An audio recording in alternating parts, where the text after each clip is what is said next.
खाटू श्याम जी की कथा सुनने से पहले मेरे चैनल को सब्सक्राइब करें, लाइक करें और अगर वीडियो अच्छी लगे तो अपने फ्रेंड्स को शेयर ज़रूर करें। खाटू श्याम बाबा की महिमा और उनके बलिदान की कहानी भारतीय पौराणिक इतिहास के सबसे भावुक और प्रेरणादायक अध्यायों में से एक है। उन्हें कलयुग का अवतार और शीश के दानी के रूप में पूजा जाता है। जन्मभूमि। खाटू श्याम जी का मूल नाम बर्बरीक था। वे पांडु पुत्र भीम के पौत्र और घटोत्कच व नाग कन्या अहिलावती के पुत्र थे। बचपन से ही बर्बरीक बहुत वीर और महान योद्धा थे। उन्होंने युद्ध कला अपनी माता अहिलावती और भगवान श्री कृष्ण से सीखी थी। बर्बरीक को उनकी कठिन तपस्या के फल स्वरूप भगवान शिव से 3 अजेय बाण प्राप्त हुए थे, जिनसे वे तीनों लोकों को जीत सकते थे। इसी कारण उन्हें 3 बाणधारी भी कहा जाता है। महाभारत युद्ध और बर्बरीक का संकल्प। जब महाभारत का युद्ध कौरवों और पांडवों के बीच निश्चित हुआ तो बर्बरीक ने भी युद्ध देखने की इच्छा जताई।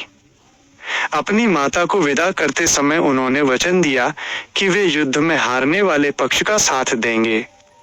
बर्बरीक का ये संकल्प ही उनकी पहचान बना, हारे का सहारा। श्री कृष्ण की लीला और परीक्षा। भगवान श्री कृष्ण जानते थे कि यदि बर्बरीक युद्ध में उतरे तो युद्ध का परिणाम उलट सकता है।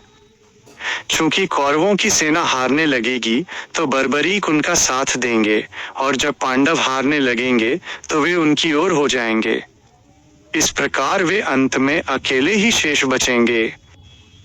श्री कृष्ण ने एक ब्राह्मण का रूप धारण किया और बर्बरीक का मार्ग रोका।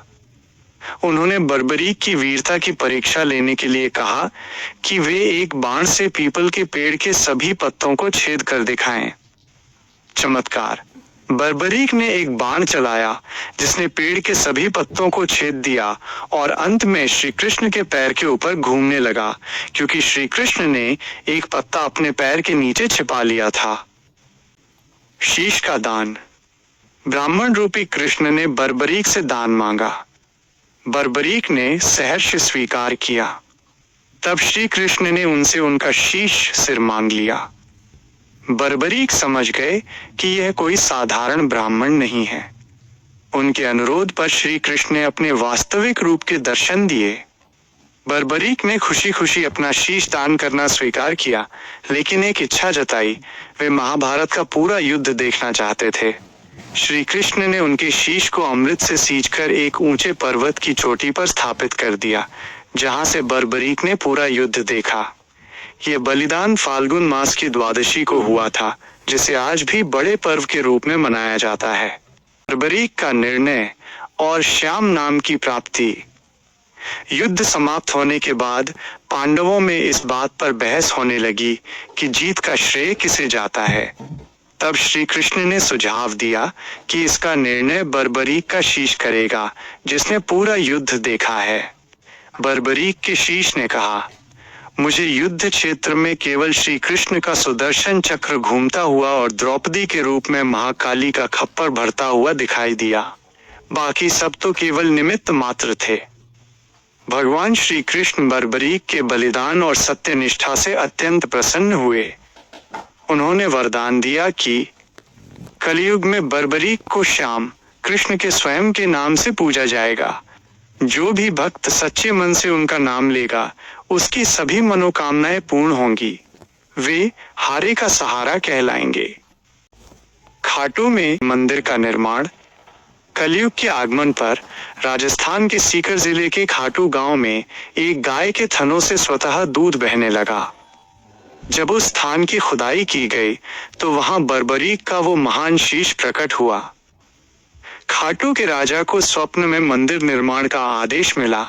कार्तिक मास की एकादशी को शीश मंदिर में सुशोभित किया गया, इसीलिए देव उठनी एकादशी को बाबा का मुख्य जन्मदिन मनाया जाता है। खाटू श्याम जी के मुख्य नाम और महत्व। 1. शीश के दानी, जिन्होंने धर्म की रक्षा के लिए अपना सिर दान कर दिया। 2. हारे का सहारा, जो दुनिया से हार जाता है उसे बाबा श्याम संभालते हैं। 3.